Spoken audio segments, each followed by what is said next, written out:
Welcome to this deep dive into flame graphs and their pivotal role in visualizing and interpreting call stack hotspots.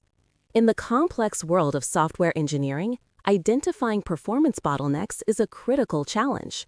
Traditional profiling tools often provide raw data that can be overwhelming and difficult to interpret quickly. This is where flame graphs emerge as a game changer. Invented by Brendan Gregg, they offer an intuitive, powerful, and highly visual method to represent CPU usage, memory allocation, or I/O weights across an entire software stack. By the end of this lesson, you'll understand not just what a flame graph is, but how to effectively read and leverage them to pinpoint and resolve performance issues, ultimately leading to more efficient and robust applications. We will explore their structure, interpretation, and practical applications in optimizing code. Before flame graphs, developers often relied on text-based profiler outputs, which presented lists of functions and their individual execution times. While useful, these outputs lacked the crucial context of the entire call stack. Imagine staring at a long list of functions, each with a percentage of total CPU time.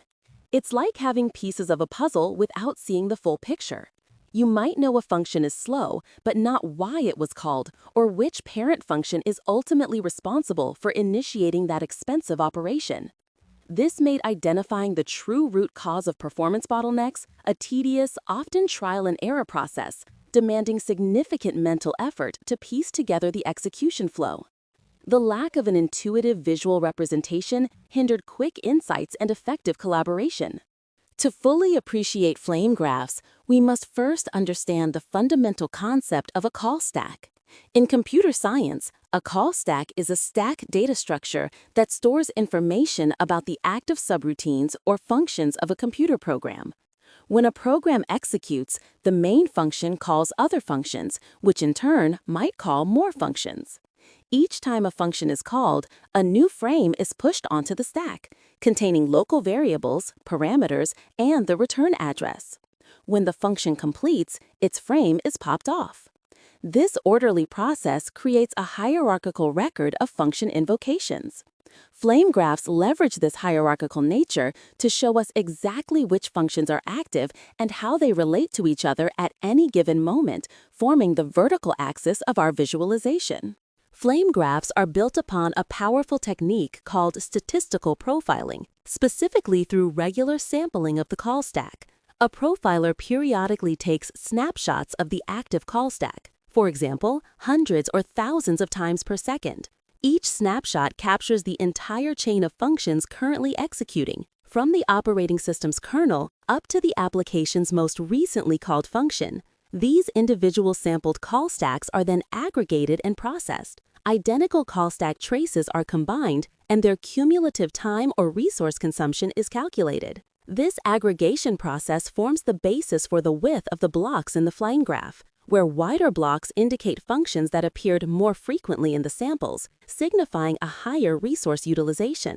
This sampling approach efficiently provides a representative view of where time is spent. Let's break down the visual components of a flame graph. The horizontal x-axis represents the total time or number of samples collected during the profiling period. It does not represent chronological time, but rather the cumulative time spent in a function and its children. The y-axis represents the stack depth, meaning how high up a function is in the call stack. The bottommost blocks are the functions that were called first, or the root functions, while the functions at the very top are those currently executing, or the leaves of the call stack. Each rectangular block on the graph represents a single function.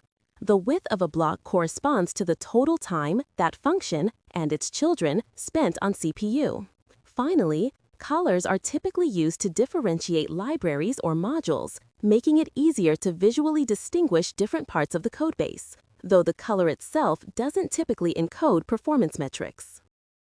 The primary goal of using a flame graph is to identify hotspots, areas where your application is spending a disproportionate amount of time. These hotspots manifest visually as wide flames or broad plateaus at the top of the graph. A wide block at any level indicates that the corresponding function was active for a significant portion of the profiling period. If a function is wide and its children also form a wide, tall stack above it, this is a clear indication that a substantial amount of time is being consumed by this execution path. Look for top-heavy stacks, where the widest blocks are near the top, as this often points directly to the functions that are doing the most work. These are the prime candidates for optimization. Smaller, narrow towers, conversely, represent functions that execute quickly or are called infrequently, and typically don't warrant immediate attention unless they are part of a critical path. Let's consider a practical example of CPU-bound hotspot. Imagine a scenario where your application is performing intensive numerical computations. When you generate a flame graph, you might see a very wide block at the top, perhaps labeled calculate_complex matrix function. Below it, you'd observe other wide blocks like matrix multiplication, vector dot product, and allocate temp array. The combined width of these functions, especially calculate complex matrix, would take up a significant portion of the graph's total width, perhaps 40% or more. This immediately tells you that a large percentage of your CPU cycles are spent within this specific calculation path. Your optimization efforts should then focus on reducing the computational load within calculate complex matrix or its children. Perhaps an algorithm can be optimized, or a more efficient library can be used. This visual cue provides a direct, undeniable path to the problem. While traditional CPU flame graphs primarily show time spent on CPU, they can still provide hints about I/O or latency-bound issues. If your application spends a lot of time waiting for I/O, say reading from a disk or making a network request, that time isn't spent executing code on the CPU. Therefore, in a standard CPU flame graph, you might see gaps or missing frames in your application stack where these I/O waits occurred, or the stack might look shallower than expected. Alternatively, if the profiler captures kernel-level activity, you might see wide blocks indicating kernel functions related to I/O, e.g., sysread, epoll wait. For a more direct view of I/O or blocked time, specialized off-CPU flame graphs are used. These graphs specifically visualize time where processes are runnable but not running on a CPU, often due to I/O, locks, or paging.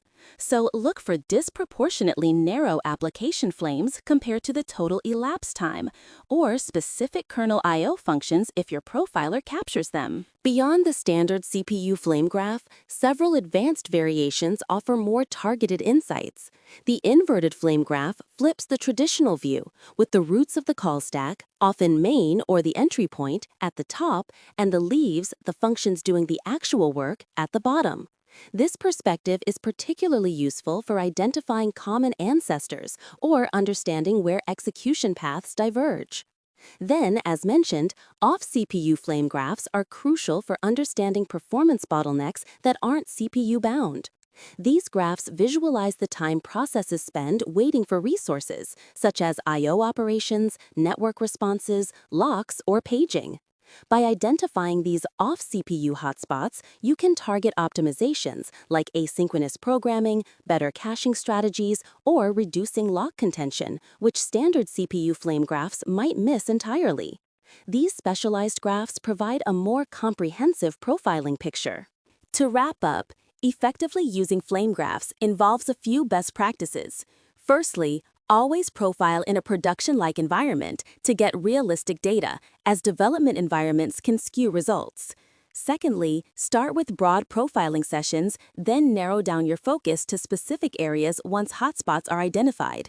Tools like perf, eBPF, dtrace, and Java Flight Recorder are excellent for generating the necessary stack traces. Remember that flame graphs are a starting point. Once a hotspot is found, deeper code inspection is often required to understand the exact cause and implement a solution. They empower you to quickly locate performance bottlenecks, transforming complex data into actionable insights. By mastering the art of interpreting these powerful visualizations, you're not just fixing bugs, you're building faster, more efficient, and more reliable software systems. Keep exploring, keep profiling, and keep optimizing.